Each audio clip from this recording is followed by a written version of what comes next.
Eating out. One thing that people often struggle with in terms of making, shall we say, better food choices, ones that take them in the direction they want to go in, is if they're eating out a lot, the socialising. And I covered it in yesterday's video, as well as how to potentially track or take into account multiple ingredient home cooked meals, how we can do similar with eating out. Just if we're tracking, do the best we can. Type in the thing and go for a rough amount that's probably worst case scenario. So if we're eating out for a curry, type in curry and rice and naan bread, whatever we have, and if there's a couple of options, one says 900, one says 1200, one says 1500 calories, put the 1500 calories in. If you think that's way above what you're doing, just again, go as accurate as you can. But in general, similar to what I said yesterday, more than anything, the biggest difference maker between being able to eat in a way that takes in the direction we want to go in while socialising is challenging that mindset of, oh, I failed, I'll start again next week or tomorrow or what have you. The mindset that I'm eating out and it can't be helped. I just have to essentially eat in excess. Pretty much daily, I speak to people, we'll do their in-bodies down at the club, and it won't be what they'd ideally like it, and they'll say, I've been eating out a lot recently. Like that's an unavoidable consequence.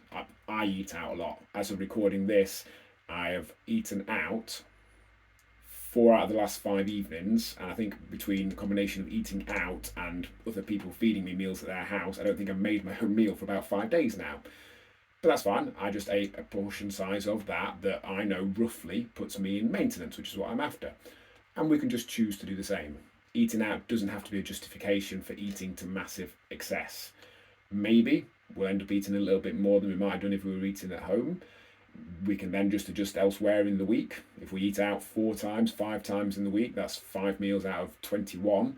We can just reduce the others by however much it needs to put us in maintenance or deficit. But again, the key thing is challenging that mindset that it's unavoidable, that it can't be helped. The eating out means we're going to have to eat in this level of excess. Ultimately, you choose what goes in your mouth. If the people around you have any sort of problem with you making slightly better food choices, that's 100% their issue.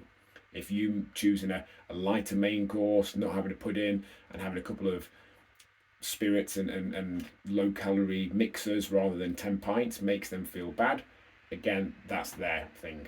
Failure is best endured shared. They're only going to try and make you feel bad about that because they're not making the food choices that take them the direction that they want to go in.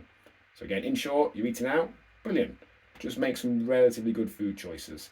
If the entirety of your enjoyment is just the volume of food that you eat, maybe questions need to be asked about the people that you're spending time with. We should be able to have a nice time with them and eat approximately in maintenance and or maybe adjust elsewhere in the week.